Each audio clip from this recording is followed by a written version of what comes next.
Any bed, whenever I see the soil level going down, I just dig things up, throw some stuff in it that's just lying around, and put the soil back on top. And even if you're in a suburban setting or even an urban setting, there's always someone.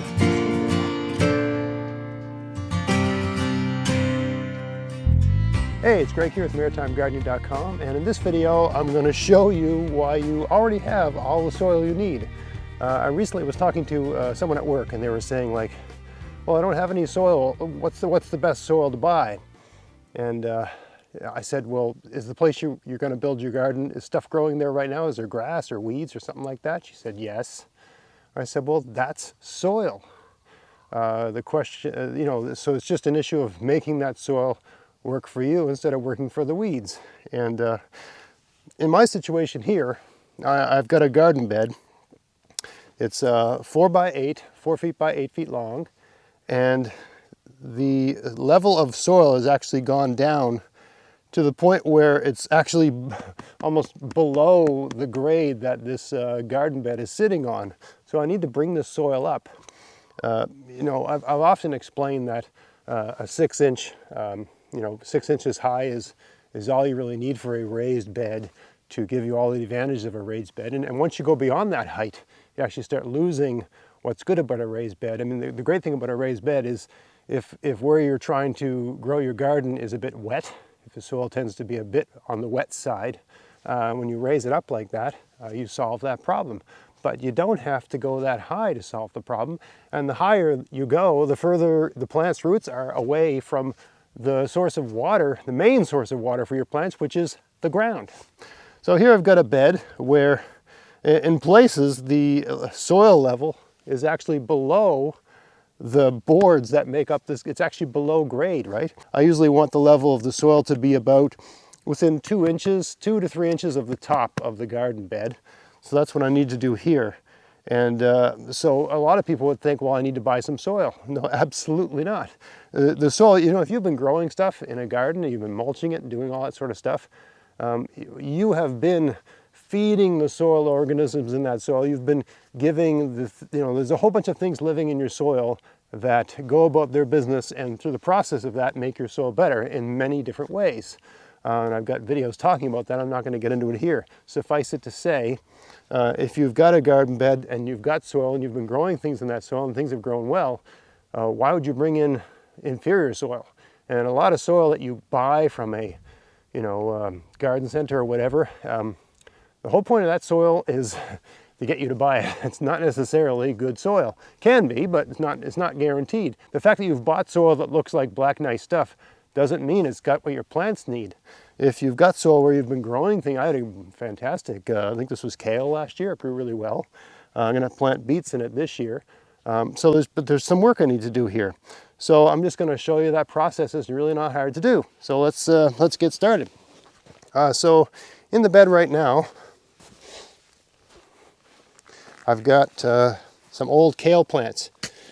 And I know for a lot of people, their kale comes back every year. But unless I protect my kale, it usually does not survive the winter. And this kale, for all intents and purposes, and all the ways that matter, it's dead. This kale's dead. Now this is still useful organic matter, and I'm going to put it back in the garden. But for now, these have to come out, kind of in the way. So this little sort of, I don't know, quarter weight pickaxe is an ideal tool. Kale has pretty nice root system, right? This pickaxe makes pretty short work of that task.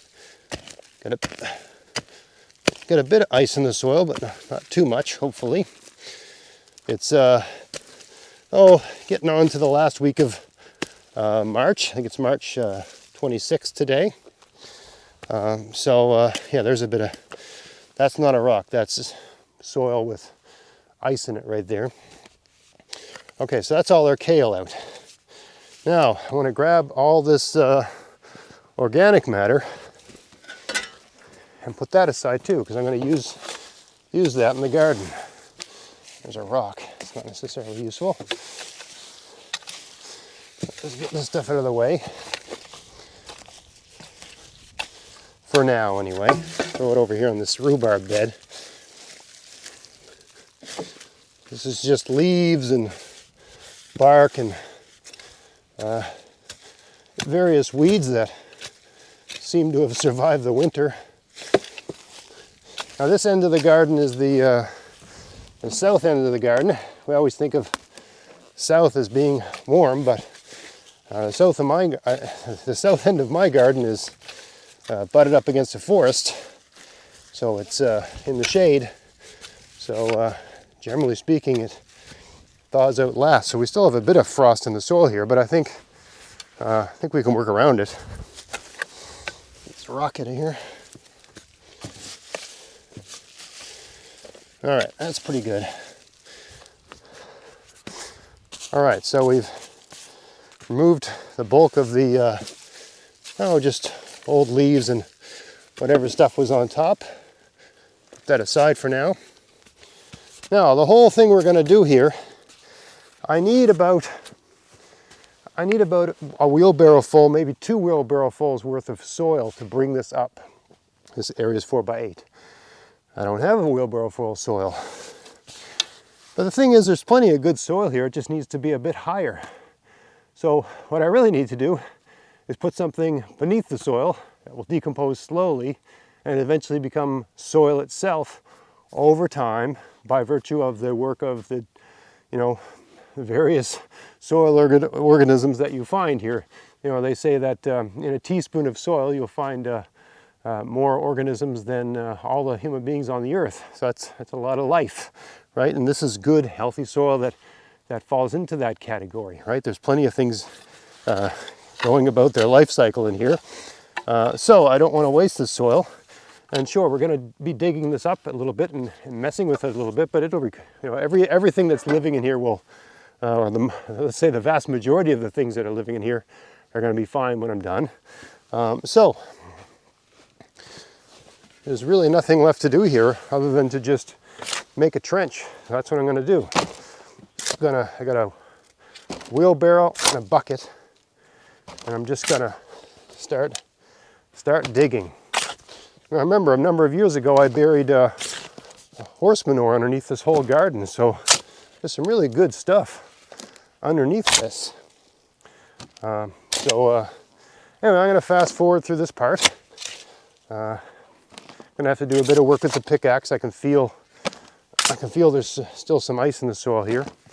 But basically going to dig a trench, about, let's say 2 feet wide down the length of this garden beds.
All right, so I got that dug out, a little bit out of breath. I'm always amazed when I make a video and I get out of breath, someone says, "Are you okay? You're out of breath." Yeah, well, I'm 48 going on 49. I'm digging a hole in the ground with a shovel, and that tends to get the heart rate going. So yeah, if I'm out of breath, it's not because I have pneumonia or some other thing, it's just physical work, right? So anyway, I got this nice good trench dug here, and you can see I've got 1 wheelbarrow full of soil here and a bucket full there, which is like half a wheelbarrow, and I've sort of piled things up all around the edges as well. Okay, I could go deeper, I suppose, but anyway, this is as deep as I want to go. So now I just start throwing some old rotten logs in there. Oh, a little bit of space needed. Let's see here. A little bit of space needed here. Not quite long enough. You don't want any air pockets. You want all that material in contact with the soil. Now, someone's going to ask, isn't that going to take the nitrogen out of your soil? Yes. It's going to take nitrogen out of the soil that's way down here, but it's not going to take nitrogen out of the soil near the surface where the plants are. What these logs are going to do over time, they're already rotten logs, so they're sponge-like. They're going to hold water, right? In the dead of summer, when you all are watering your gardens, I'm not going to be watering this. You can follow up. I mean, I do a garden tour every month. I'm going to plant beets here. I think that's the plan for this garden bed. You know, I'm going to sow the beets here soon. Probably put a plastic dome over this to get them going. I find beets need a little extra heat to get started, so you just put a little, you know, some plastic over it to get clear plastic to get things going. But yeah, you can check out the monthly tours and see how it does. But I'm pretty sure you'll agree when you see the beets that grow here, they're not starved for nitrogen. The soil organisms that are going to work on that rotting wood need nitrogen to do that, but they're going to be taking the nitrogen out of the soil adjacent to the wood. They're going to be getting it in that area, and eventually all that nitrogen is going to be released back into the soil. It's a closed system down here. But this is a good distance. This is about maybe 6 to 8 inches from the actual surface of the soil where I'm going to have my plants growing. So it's really not going to affect it all. What this is going to do is hold water and keep everything nice and moist down here. And of course, make a wonderful environment for the different soil organisms that like working on rotting wood. I think we got one more underneath here. All right. Yeah. A log there. Another log right there. Now we just give that a bit of a little encouragement there. This rough duty axe.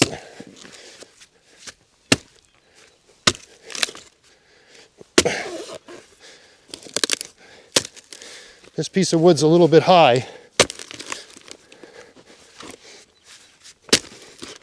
I'm just going to bust it up a bit.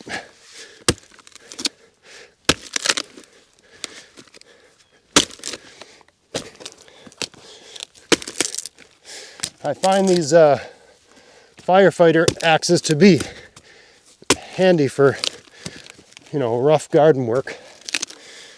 There we go. That's not bad.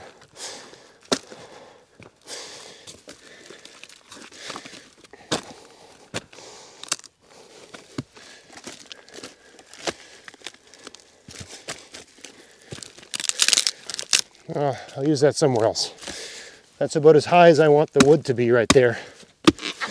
Well, I'll put a couple cracks in it just to help everything break down, help the water penetrate it.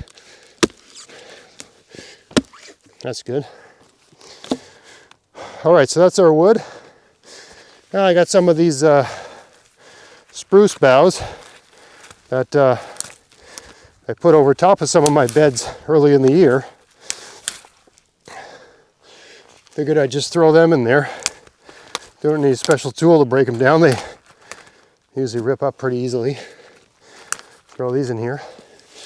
Along with that old kale. I'm just throwing yard waste in here. This is what I've got. You know, one thing COVID-19 taught me is that because there was a period of time where we were sort of confined to our properties, is just use what's around you.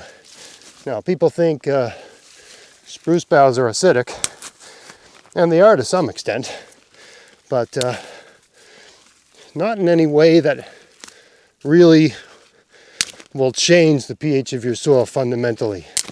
Okay? They will break down, and your soil has a buffering capacity. They really won't amount to anything in terms of pH.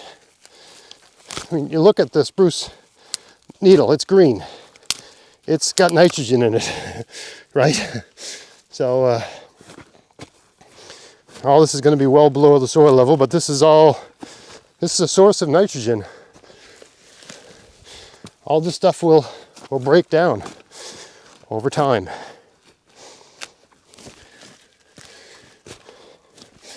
I know there's lots of people that think this is kind of crazy, but if it didn't work, I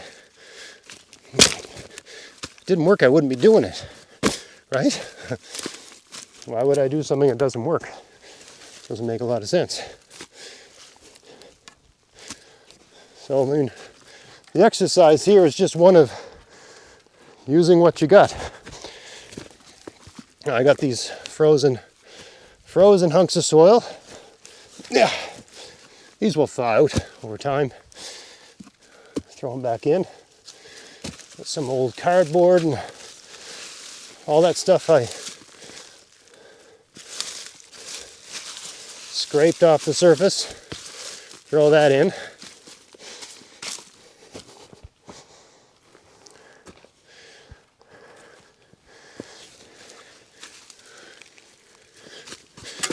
A little bit of leaves kicking around here. Throw that in too.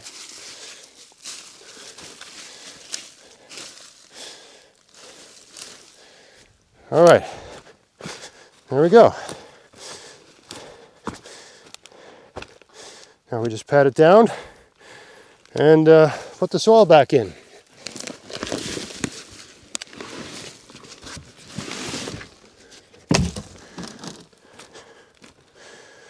This piece doesn't want to behave, so we'll get rid of that.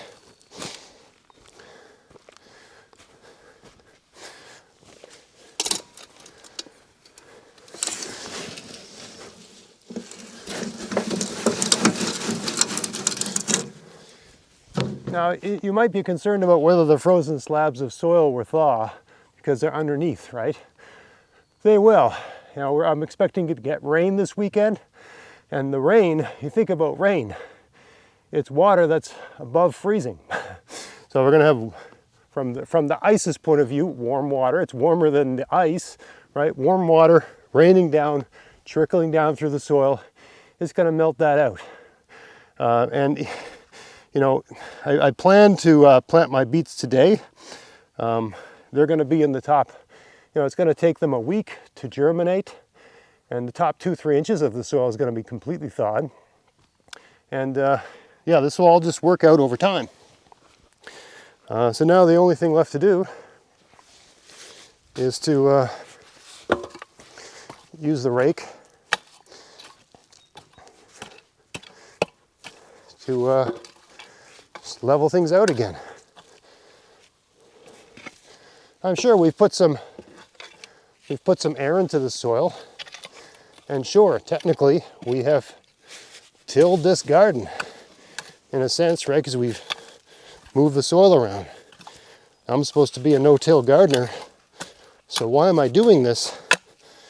Well, because, you know, it's not like I'm not worried about being you know, excommunicated from the no-till gardener community for doing this. I don't care.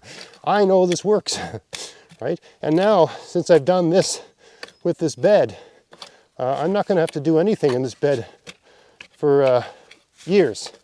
This should be, there's a Tim Hortons cup lid.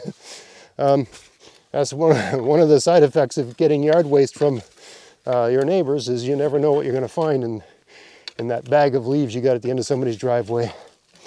Look at all the worms in this. So, I mean, all I've really done here is taken the soil that's down on the ground and moved it up to the top. I've just changed the levels a bit. Now I have the benefit that I buried horse manure in this garden bed a number of years ago. So, you know, I know this is going to be nutrient rich, even though, as you can see, there's some clumps of clay in here. Don't worry about that. Clay's great stuff. It's mineral rich. It's got a lot of nutrients in it. And I mean, all I'm really doing is, you know, what nature would do over time anyway, mixing that all in.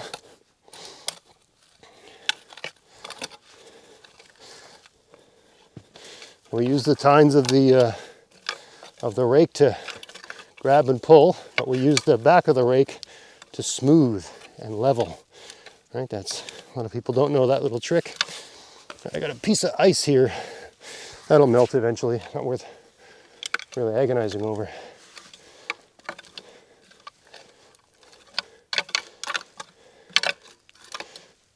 A couple rocks in here, but not a big deal. So there, in a relatively short amount of time, I've taken a garden bed that had soil that was pretty much below grade, or at least at grade, and just brought it up, you know, to within, I'd say this was within 2-3 inches of the top of the garden bed. So now I have it back up above grade. I didn't have to buy any soil. It didn't take long. I mean, it's a little bit of work. If you're in reasonably good shape, it's not a big deal. And, you know, even if you're, you know, sort of, you know, this is the sort of thing, if you're getting on in years, you get, you know, your grandkids and people like that to help you with, and you just supervise. You know, you go at it for a couple of minutes to show, you know, to set the pace, but then you sort of stand back and watch and just say, hey, put your back into that, boy, you know, that sort of thing, right? But anyway, you know, as long as you're in reasonably good shape, this is not too hard to do. And this is so much better than driving to the store, buying soil, you know, emptying all these plastic bags, you know, and getting soil that's really not as good as what you've got. I had a great garden in this bed last year, and I'm going to have a great garden in the same soil this year. But the big advantage now is that I've got this beautiful water sink, water holding, it's almost like a sponge, right? All that rotten wood will form something like a sponge. So I've got this wonderful sponge-like material underneath all this soil that will just hold water, and it'll just continue to work away, and maybe in about 5 or 10 years, all that wood will just become broken down soil, right? And you know, we'll have a look at it. Basically, whenever I see any bed, whenever I see the soil level going down, I just dig things up, throw some stuff in it that's just lying around, and put the soil back on top. And even if you're in a suburban setting or even an urban setting, there's always someone. Just keep your eyes open. Be aware of your neighbors and your surrounding area. There's always someone throwing away organic matter of some kind. Leaves, branches, sticks, you know, big pieces of trees that they've had branches cut off. There's always something that you can throw down there to fill up the space. That's all you're really doing. You're making a hole, you know, take the good soil out, make a hole, throw something in the hole that's going to break down eventually, and put the soil back in. That's all you got to do to have great soil. That's what I've been doing here for years, and it works. So I hope you found that interesting. If you did, please like, share, subscribe. Check out my podcast, maritimegardening.com. And until next time, get out there, get at it. Have fun in your garden. Thanks for watching.